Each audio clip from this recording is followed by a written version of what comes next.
예, 안녕하세요. 이번 시간에는 어떤 것을 알아보려고 하냐면요. 국내 해상풍력 산업이 미래 성장 가능성이 기대되는 세 가지 이유에 대해 알아보겠습니다. 어, 대체 에너지 뭐 이런 말도 많이 들어보셨죠? 네, 대체 에너지입니다. 지금 요즘에 뭐 이제 미국 이란 전쟁이 막 이렇게 한참 나고 있어서 원유 공급이 잘 안 되죠. 원유 가스 이런 전통적인 화석 연료, 네, 이런 부분들이 지금 공급이 잘 안 되다 보니까 이 에너지 위존성에 대한 문제에 대해서 막 지적이 되고 있어요. 그래서 너무 중동 지역에 있는 원유나 가스나 이런 부분에만 전력 생산에 에너지 자원으로 이렇게 치중을 하다 보면 이게 좀 지금처럼 전쟁이 나거나 공급이 원활하지 않을 때 중동 지역의 분쟁으로 인해서 그랬을 때 우리나라의 경제에 큰 타격을 입는다. 이래서 대체 에너지들이 뭐 이렇게 많은 관심을 받고 있는데요. 대체 에너지의 대표적인 게 태양광 같은 게 있고요. 아니면 이제 풍력이 있어요. 근데 원래 풍력 에너지가 좀 전력 생산량이 약하다 뭐 이런 말들이 있어가지고 좀 기대치가 적었는데 최근에 기술이 많이 발전했습니다. 기술이 많이 발전해가지고 물론 뭐 이렇게 석유나 가스나 뭐 이런 만큼의 에너지를 실질적으로 또는 원전 같은 그런 폭발적인 에너지 전력 생산은 못하지만 그래도 약간 국소적으로는 쓰일만하다. 국소적으로 네, 일부분에 있어서는 쓰일만하다. 뭐 이런 말들이 있어서 정리를 한번 해보겠습니다. 해상 풍력 기술이 많이 발전했어요. 그래가지고 뭐 이렇게 LCOE 뭐 이런 게 있어요. 균등화 발전 비용. 이게 LCOE라는 것은 이제 뭐 설치나 운영 폐기까지 드는 모든 비용을 총 발전량으로 나눈 수치인데 이게 지금 급락했어요.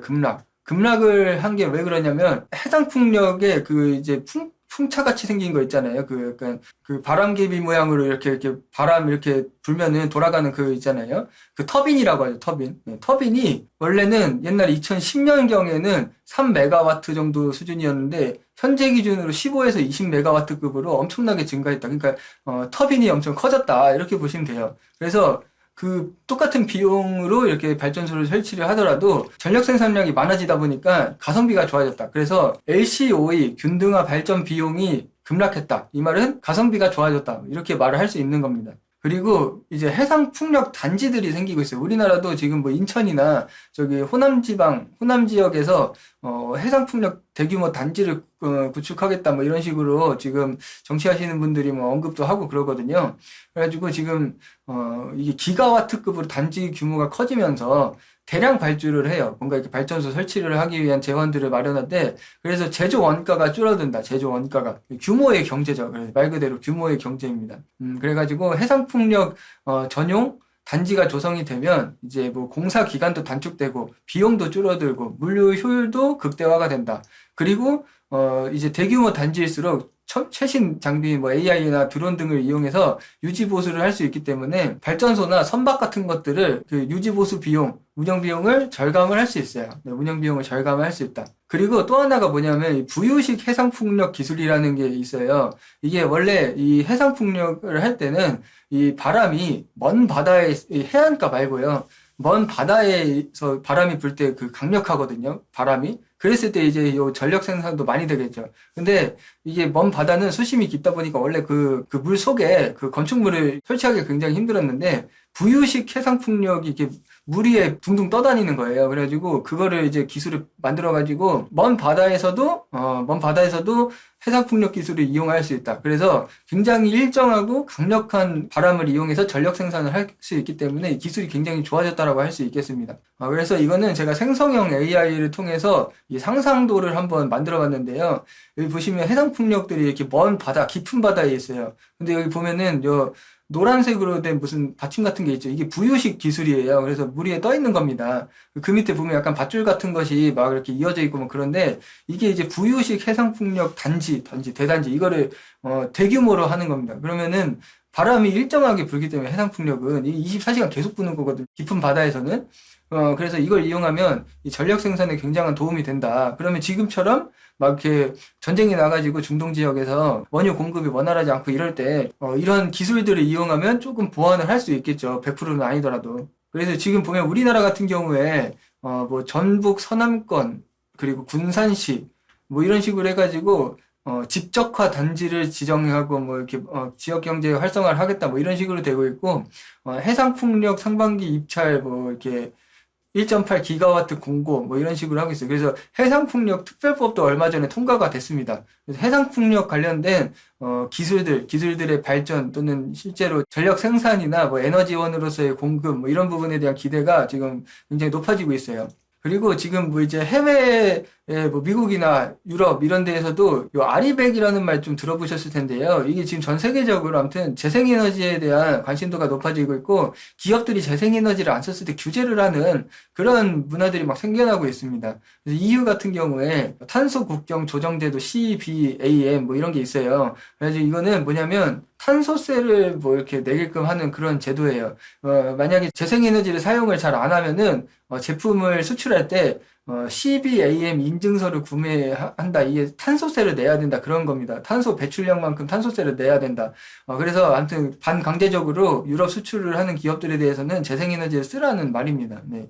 이 R100 뭐 이런 게 있고요. 또 미국 같은 경우에 현재 트럼프 정권은 살짝 이쪽을 좀 좋아하지 않아요. 근데 전임 대통령이었던 그 바이든 대통령 시절에는 뭐 이렇게 세액공제 혜택을 많이 줬어요. 그래서 재생에너지 설비, 미국에 있는 재생에너지 설비 투자하면은 세액공제를 많이 해줬고, 또 이제 미국에서 생산된 재생에너지 부품을 사용할 경우에 추가적인 보너스 혜택을 줬다. 뭐 이런 식으로.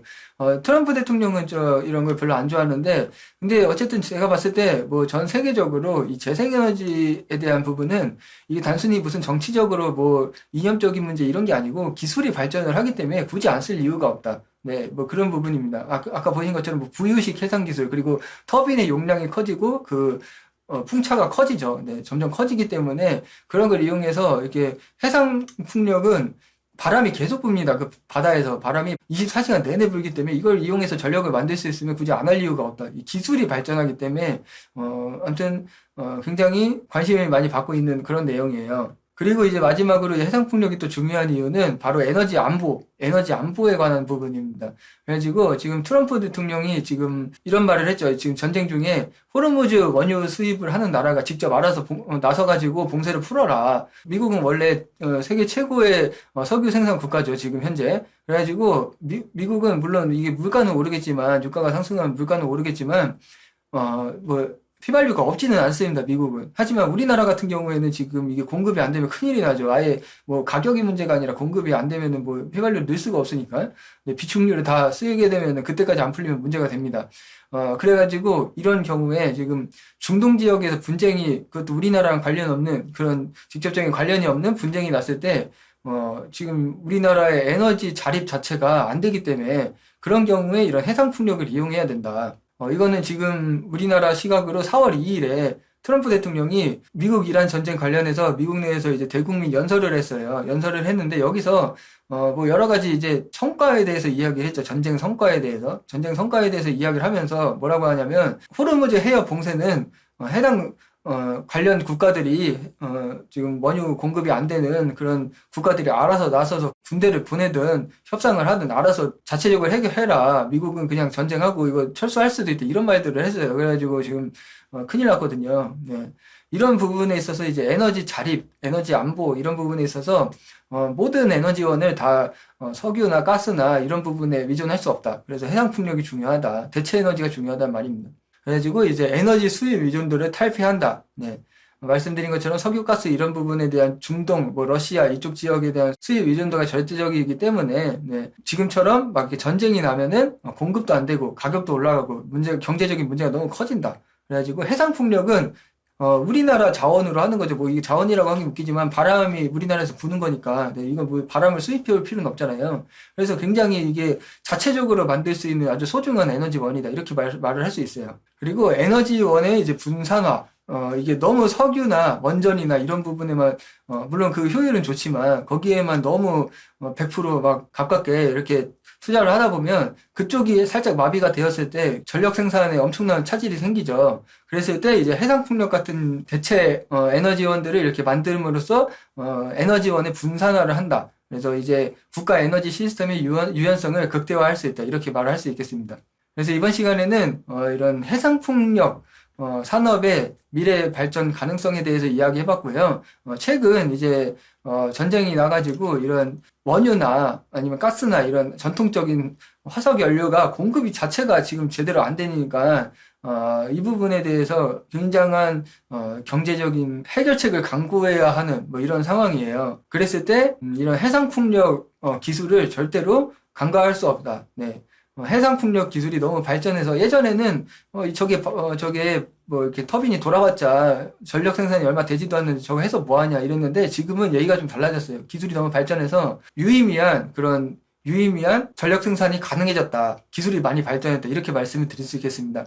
이번 시간에는 이런 부분 말씀을 드려봤고요. 영상 내용 잘 보셨으면 좋아요, 구독 많이 눌러주시고 해상풍력 기술도 많은 관심 부탁드리겠습니다. 좋은 하루 되시고 항상 건강하세요. 감사합니다.